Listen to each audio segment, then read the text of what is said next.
In this week's episode, we hang out with the bones of 5,000 people and wander ancient cobbled streets once home to Romans. We go book buying in Harry Potter's library. And we learn the Scottish don't just make good whiskey. Stick around until the end and watch that little adventure, or do we really mean that little adventure? Head on over to Instagram and give us a follow. We're at Thenewbys, and please do remember to hit the subscribe button, turn on notifications. On with the show. We're the Newbies, a family of travellers with big dreams. I'm Tara, this is John, and this year we were joined by our little boy Crusoe. 2020 sent the world for a loop, and it sent us on a journey. Not wanting to waste a single minute or second of it, we embraced van life and travelled to over 20 countries in Europe in our self-converted camper van. With the arrival of Crusoe into the world, our priorities remain the same: to make every moment matter, to take this little family around the world and to teach our children about huge horizons, a life full of opportunity and adventure around every corner. Last week, after testing negative for COVID, again, we headed to Portugal and Crusoe took his first flight. Within 24 hours of touchdown, the UK government changed Portugal's status from green to amber. But instead of rushing home, we holed up in a treehouse and plotted our route through the rest of this amazing country. So first stop on our trip through Portugal is a place called Serpa. And Serpa is famous for what I think is a castle and olives. And look at all these olives. Yeah, we're driving through an olive grove. An olive mecca. An olive mecca. They're all over. They're everywhere.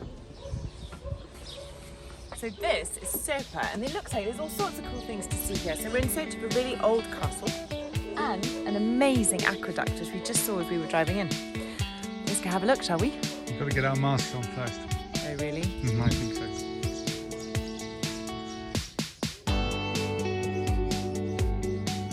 The frustration of travelling during COVID is that we have to wear our masks and it's really hot.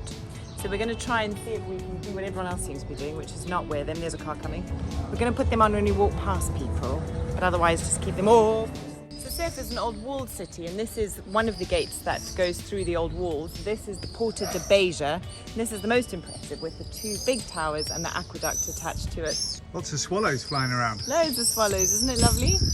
God, I nearly took the head off.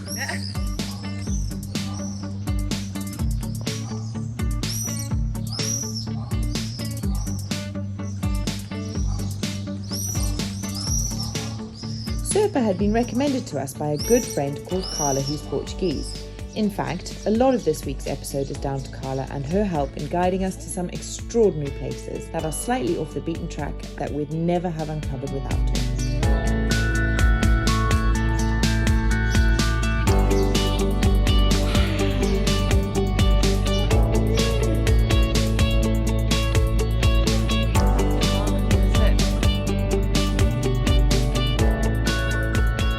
So they made these streets nice and windy.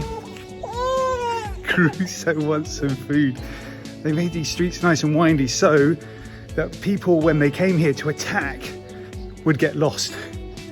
We're a little bit lost now as well. We're looking for somewhere where we can have a pit stop so Crusoe can chill out a little bit. Crusoe needed his pit stop, so did Mum and Dad. Cheers to that. Cheers to that, some cold red wine, and this is the world famous Serpa cheese. What's it? Sheep's cheese. Sheep cheese.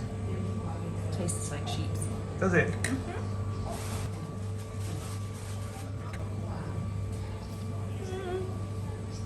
I'm on the fence. Grows on you once you get over the initial shock of sheep. Tara's right. This tastes like the initial flavour is really sour, and then of course it's sheep cheese. Tastes like sheep smell.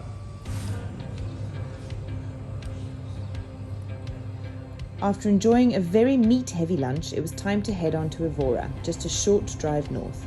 We had no idea what to expect from our next stop, beyond the fact that there was a chapel full of bones. We were intrigued, to say the least.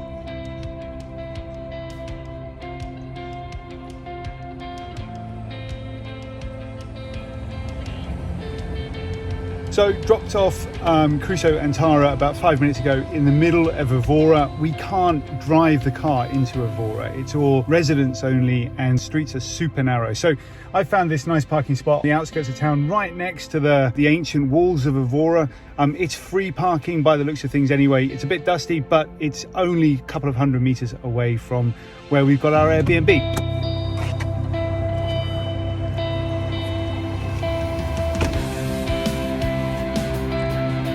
So off to find where Tara and Crusoe are now, somewhere around here in the Airbnb. Tara, I hear her, hang on. Where?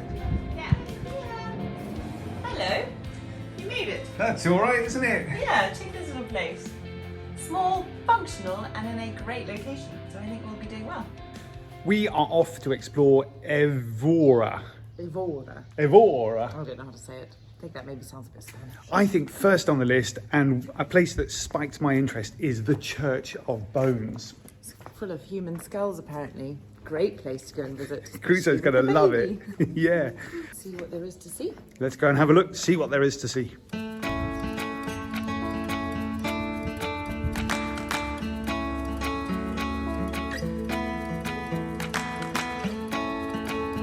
think we found it. We found it.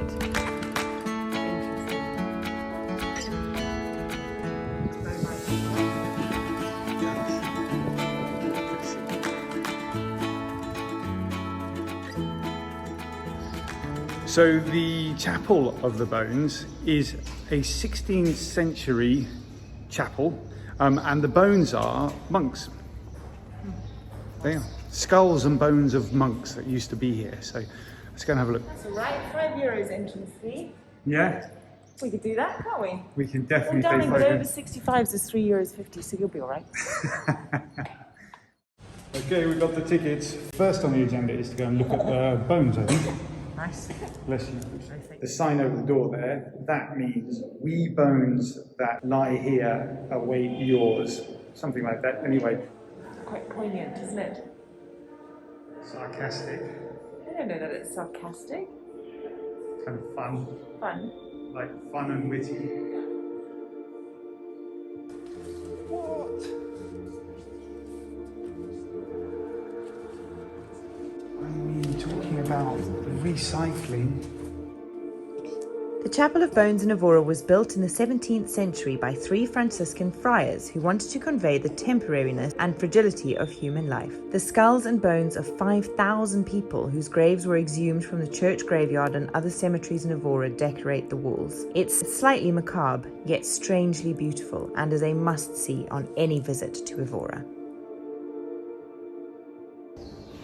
So, like with most places, it's good to arrive early because it does get busy. We're just leaving now and it is getting much busier. Yeah, and there aren't really any tourists here either, so I guess that's just local people. Yeah, so the early bird catches the worm. There you have it. That is the Chapel of Bones. I quite like that. I thought it was a lot of fun. We are off to the cathedral now, I think, isn't it? Let's go have a look. It's on the top of the hill, just around the corner from here.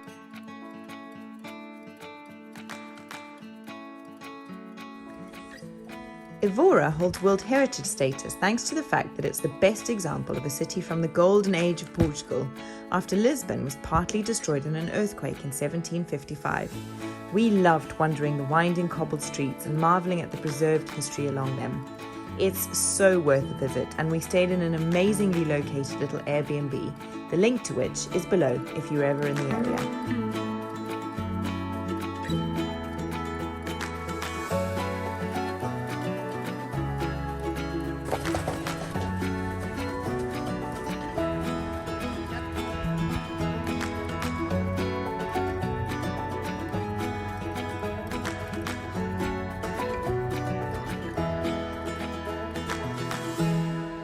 Up here, isn't it? Beautiful view of the city.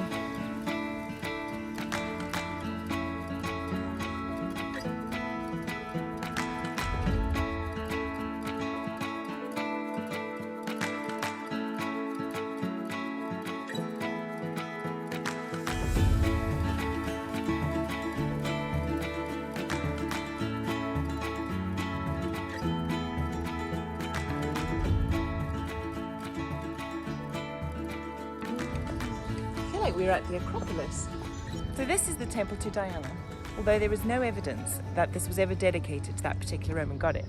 It's one of Portugal's most significant Roman ruins, thought to be erected in the 2nd or 3rd century AD. And there's 14 remaining pillars, and they light it up much like the Acropolis, and it gets that beautiful golden ethereal glow at night. It's called Evora's head turner. Very good. Let's go and have our heads turned.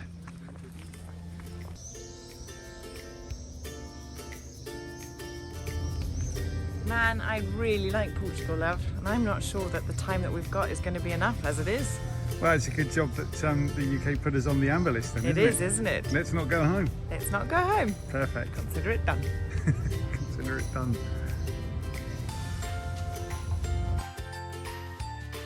I also really hope that what we are filming is doing this place justice, because it is just so beautiful. And we had no idea what to expect from this place. We kind of came here by accident, recommended by a friend of John's called Carla. And it's just delivered in spades. It's magic. Hasn't it? Crusoe, of course, fast asleep, missing it all.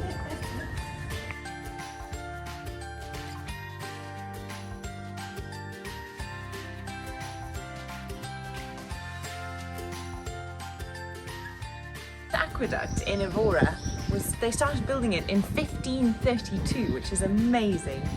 It was the primary source of water for the city of Evora, and what's really cool now is that they've built little houses underneath the arches of the aqueduct, and it's so charming. Coupled with the cobbled streets and the blue skies, it's pretty idyllic, really.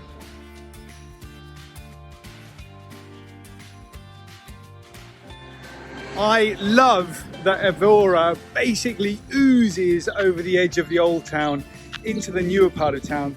This aqueduct is going over a main road. Isn't that cool?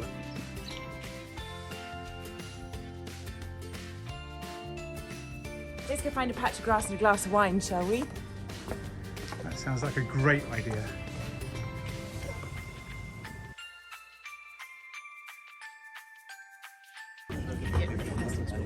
That is mission accomplished. Oh, yes. Come at me.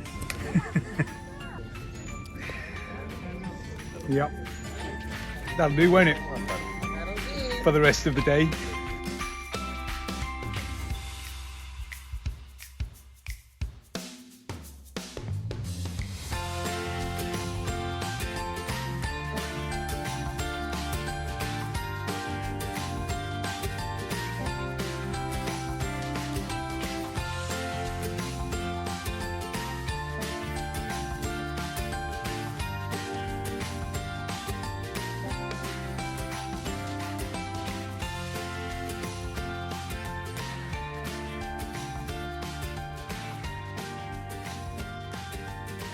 We are on our way to the Venice of Portugal, and I can't wait to get there. I can't remember the name of the base. Aveiro. Aveiro. So we're going to Aveiro. One thing that strikes me massively about Portugal, which is I'm completely blown away by, is the amount of trees that there are. I always imagined Portugal to be a little bit more arid than it is. It turns out that 36% of Portugal is covered in trees. It's amazing, isn't it, when you consider the UK is only 13%? Yeah, that's almost 3 times as much land dedicated to forests and trees in Portugal than in the UK. I love a tree, me.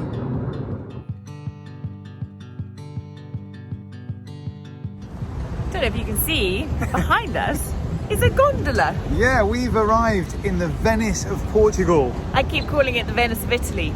Not where we are. Not where we are. Where are we? This place is called, sorry Crusoe, sunshine sneezes. This place is called Aveiros. Aveiros. It's in the north. It's around about 45 minutes away from Porto. Just south of Porto. Just south. And we're going to go and have a look around. So far we've seen some very pretty buildings with lots of tiles on them. Yeah. And gondolas. And it's definitely the busiest part of Portugal we've been to so far. That's true. A lot of people are wearing their masks around here, so we're going to put them on right now. Yeah.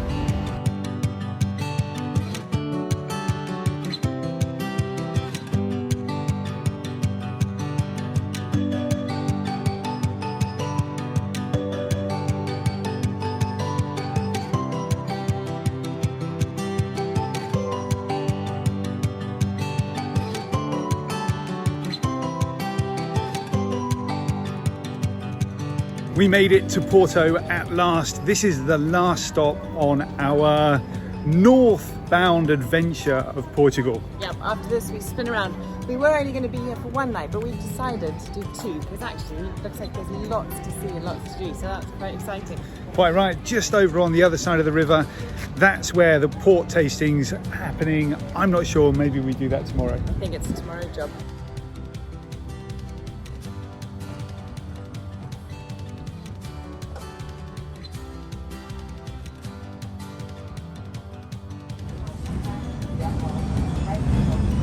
I think this is Crusoe's very first tram. It is. This is beautiful, hey? We got off the tram and took a nice evening walk through Porto, gearing up for the following day, which promised to be a full one, exploring this beautiful city and, of course, that obligatory port tasting. Porto sits at the mouth of the Douro River as it makes its way to the sea after passing through the infamous wine region of the Douro Valley. Records show that the city was founded in 417 by Romans, and over time it became one of the most important trading ports in Europe. An early start thanks to Crusoe means that we're out just as the mist is lifting over Porto, and it is absolutely beautiful.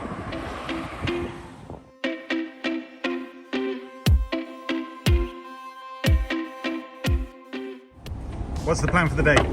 First things first, pastry.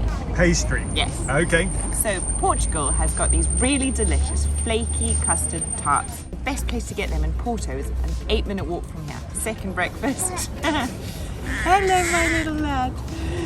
We are then going to visit a library famed to be the most beautiful bookstore in the world. Apparently where J.K. Rowling was inspired to imagine Hogwarts because she lived in Porto for 2 years teaching English. And this afternoon I think we have to end up on the other side of the river and taste a bit of port because when you're in Porto, it'd be rude not to. Quite right. Okay, well that sounds like a busy plan. It's a shame about the building site, but I think we just go fucking have one of those. Oh, I use that language. What are they? Look at all this stuff. Amazing. Should we head on in? Yeah, let's go and taste them.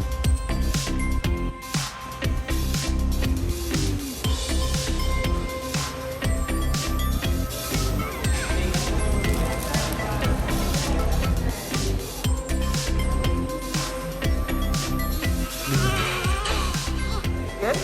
Yum, yum. Can I have a nibble, Crusoe? Not interested.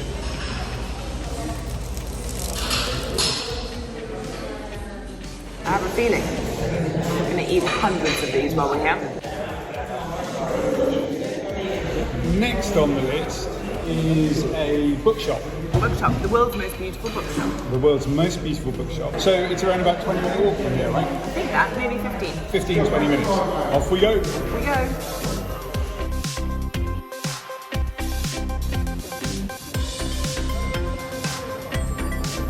So something fairly new about this library is that they now charge €3 to get in, and I imagine with the fame of Harry Potter, it just started filling up with tourists, like us. You don't want to buy a book, but we do want to buy a book. So you pay your €3 to get in and it's redeemable with any book purchase. Crusoe's been a bit of a rock star, hasn't he? Yeah, he got us to the front of the queue. I hope that works everywhere. Here in Portugal, yes, it's the law. Really? Yes, we have priority with benches until 2. Thank you very much. Thank That's you. great. That's a good day. It's a good day. You've started earning your keep, mister. That's quite a long queue behind us up now. That is indeed.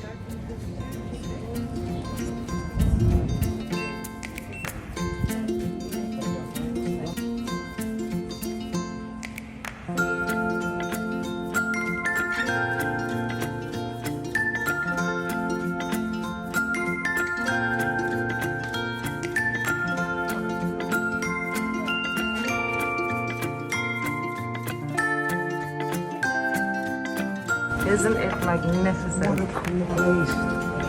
Even if you've got a queue for an hour, I think it's worth it.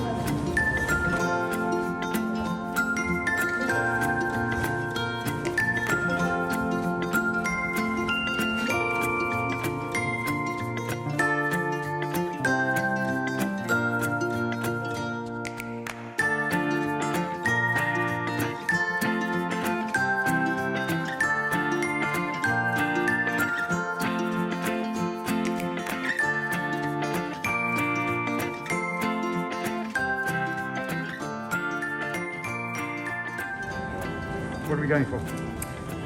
It's a tricky one. I think we go for the children's adapted version. Because he's likely to love it more sooner. Okay. Timeless stories sprinkled with the magic that spans generations, breathing life into universes replete with fantasy, adventure, pleasure, courage, love and friendship, and in which the heroes inspire us to face up to the most difficult of challenges with all the power of dream and imagination. Tom Sawyer is going to do that. That's great, thank you so much. It's exciting, isn't it? Little man sleeps through it again. Should we head out and let some other people come and enjoy the magic of the library? Absolutely. So one of the other famous things about Porto are the wall tiles, which actually originated from Spain. And apparently we need to get to the train station where over 20,000 tiles to tell the history of Porto.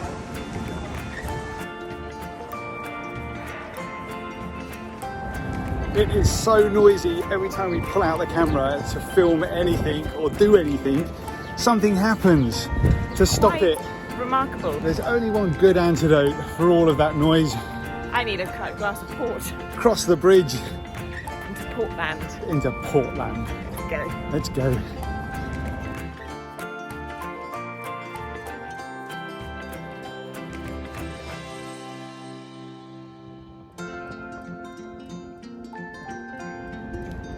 There are a lot of really cool bridges in the world, but this one in Porto is one of my very, very favourites. It's the structure, the design, the style of this particular bridge. I love it. It's a real character piece.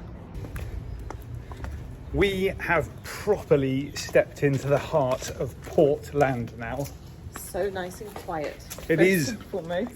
Yeah, the world of port. It is only 12:16. Feels a bit early to be diving into port. It does, doesn't it? Gosh, but we're going to try a couple of different kind of ports. Neither Tara nor myself are very big fans of port. No. So White port is really nice. So white port. white port. Okay, let's go look for some white port. Crusoe, once again, sleeping through it all. Let's go see what it's all about, shall we? Let's do that. I've got a feeling I already know. It's got something to do with So we've come to Graham's to see if these guys are open. posh in here, isn't it? Lovely. It is. As you walk in, you can really smell the port, which is amazing. Really cool. So what's the plan, darling? So we are going to do a classic tasting and a super premium vintage port tasting. Okay, that sounds like a good plan. That's exciting, isn't it? Very excitingly, we have arrived here and nobody else is around. It's probably because it's Portugal Day.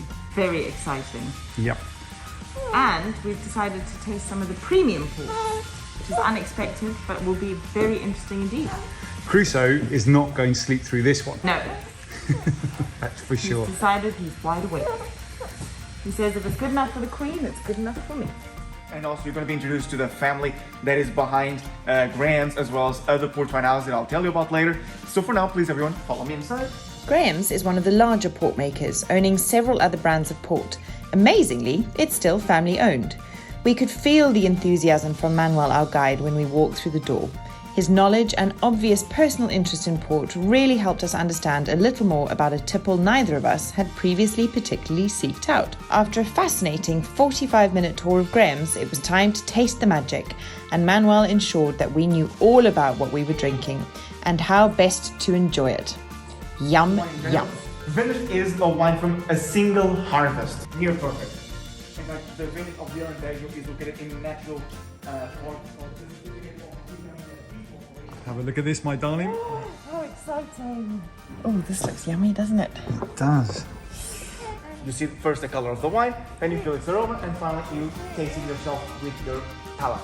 To see the color of the wine very, very well, I'll put your hand in the back.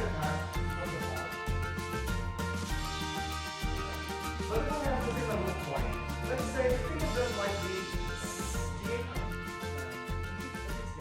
That means it's going to be perhaps a bit drier and spicy. All right, so this one is the 1983 vintage. It's older than you are, darling. It is older than I am. Not older than you, though. Nearly as old as me.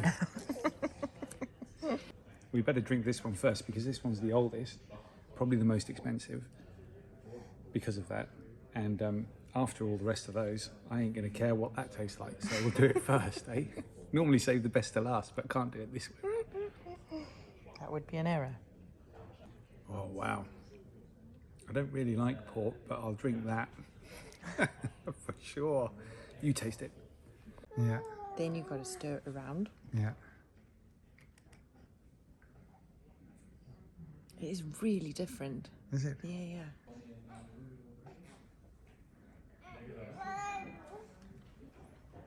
Oh, yum. Is it? On our way here, we both said, I don't really like port. Well, hang on a minute. We've almost gone through 6 glasses. 6 small glasses, very small glasses, which is really just 3 small glasses each. And that's how you go port tasting with a 3.5-month-old. That was great fun. I loved every minute of it. Graham's was amazing. I had no idea the history and like how it all worked and Are you slurring? just no, That's a slur, isn't it? I hear a slur. not a slur. Anyway, on to more food. Yeah, let's go and get something to eat. And then I think that's a wrap, actually, for this video. I think it probably is actually. That's a wrap. We are heading down towards Nazaré and Sintra and on to Lisbon. But that's next Sunday, so we will see you there. Do remember to like, subscribe, turn on the notifications. So that you never miss an update. Absolutely. And we'll see you next week. Thanks so much for watching. Thanks for watching.